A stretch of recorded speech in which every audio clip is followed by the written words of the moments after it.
प्रभु यीशु मसीह का आगमन और अंत के निशाने के विषय प्रभु यीशु मसीह ने हमें क्या सिखाया है, आइए हम देखेंगे।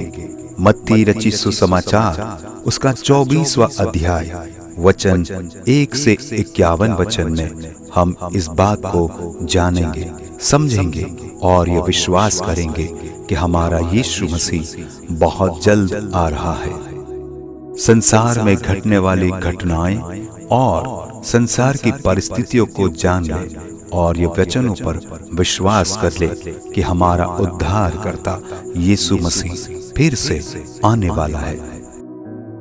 मत्ती रचित सुसमाचार अध्याय 24 वचन 1 से 51।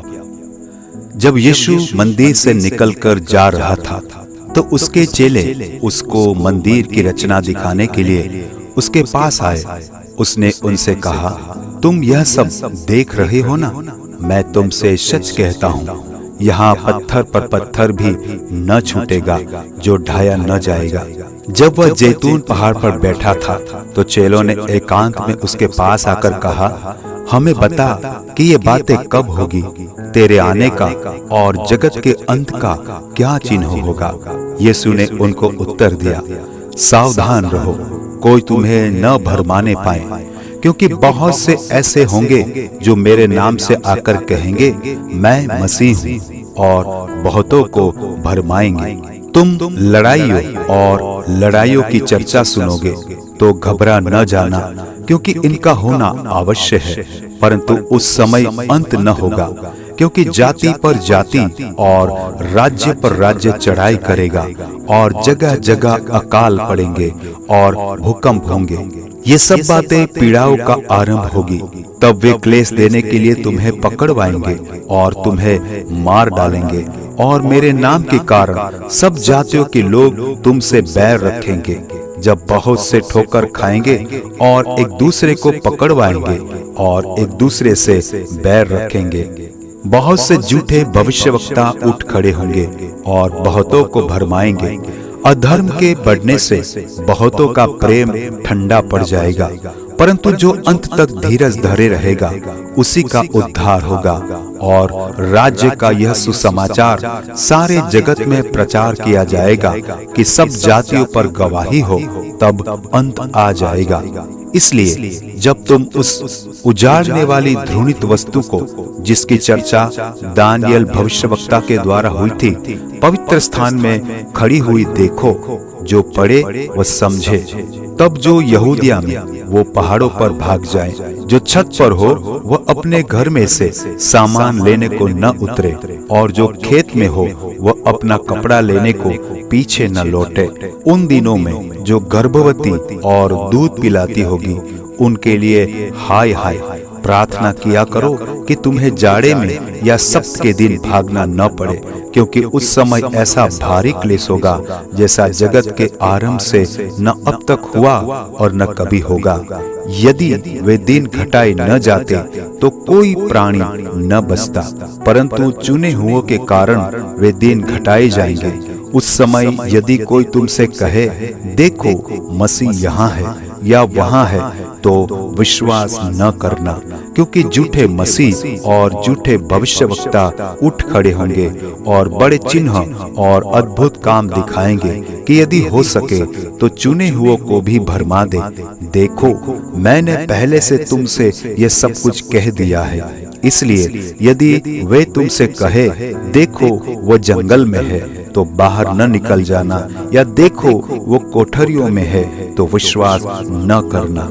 क्योंकि जैसे बिजली पूर्व से निकलकर पश्चिम तक चमकती है, वैसे ही मनुष्य के पुत्र का भी आना होगा। जहाँ लोथ हो वहीं गिद्ध इकट्ठे होंगे।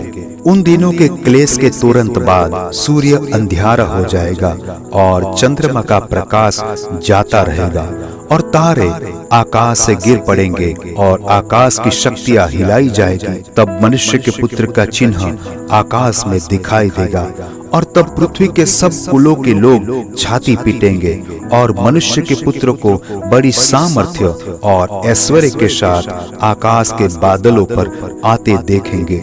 वह तुरही के बड़े शब्द के साथ अपने दूतों को भेजेगा और वे आकाश के इस छोर से उस छोर तक चार दिशाओं से उसके चुने हुओं को इकट्ठा करेंगे। अंजीर के पेड़ से यह दृष्टांत सीखो, जब उसकी डाली कोमल हो जाती और पत्ते निकलने लगते हैं तो तुम जान लेते हो कि ग्रीष्म काल निकट है। इसी रीति से जब तुम इन सब बातों को देखो तो जान लो कि वह निकट है, वरन द्वार ही पर है। मैं तुमसे सच कहता हूँ कि जब तक ये सब बातें पूरी न हो ले तब तक इस पीढ़ी का अंत नहीं होगा। आकाश और पृथ्वी टल जाएंगे परंतु मेरी बातें कभी न टलेगी। उस दिन और उस घड़ी के विषय में कोई नहीं जानता, न स्वर्ग के दूत और न पुत्र, परंतु केवल पिता। जैसे नूह के दिन थे वैसा ही मनुष्य के पुत्र का आना भी होगा। क्योंकि जैसे जल प्रलय से पहले के दिनों में जिस दिन तक कि नूह जहाज पर न चढ़ा उस दिन तक लोग खाते पीते थे और उनके विवाह होते थे, और जब तक जल प्रलय आकर उन सबको बहा न ले गया तब तक उनको कुछ भी मालूम न पड़ा। वैसे ही मनुष्य के पुत्र का आना भी होगा। उस समय दो जन खेत में होंगे, एक ले लिया जाएगा और दूसरा छोड़ दिया जाएगा। जो स्त्रियां चक्की पीसती रहेगी एक ले ली जाएगी और दूसरी छोड़ दी जाएगी। इसलिए जागते रहो, क्योंकि तुम नहीं जानते कि तुम्हारा प्रभु किस दिन आएगा। परंतु वह जान लो कि यदि घर का स्वामी जानता होता कि चोर किस पहर आएगा तो जागता रहता और अपने घर में सेंध लगने न देता। इसलिए तुम भी तैयार रहो, क्योंकि जिस घड़ी के विषय में तुम सोचते भी नहीं हो उसी घड़ी मनुष्य का पुत्र आ जाएगा। अतः वह विश्वास योग्य और बुद्धिमान दास कौन है जिसे स्वामी ने अपने नौकर चाकरों पर सरदार ठहराया कि समय पर उन्हें भोजन दे। धन्य है वह दास जिसे उसका स्वामी आकर ऐसा ही करते पाए। मैं तुमसे सच कहता हूँ वह उसे अपनी सारी संपत्ति पर अधिकारी ठहराएगा। परंतु यदि वह दुष्ट दास सोचने लगे कि मेरे स्वामी के आने में देर है और अपने साथी दासों को पीटने लगे और पियक्कड़ के साथ खाए पिए, तो उस दास का स्वामी ऐसे दिन आएगा जब वह उसकी बाट न जोता हो और ऐसी घड़ी जिसे वह न जानता हो, तब वह उसे भारी ताड़ना देगा और उसका भाग कपटियों के साथ ठहराएगा। वहां रोना और दांत पीसना होगा।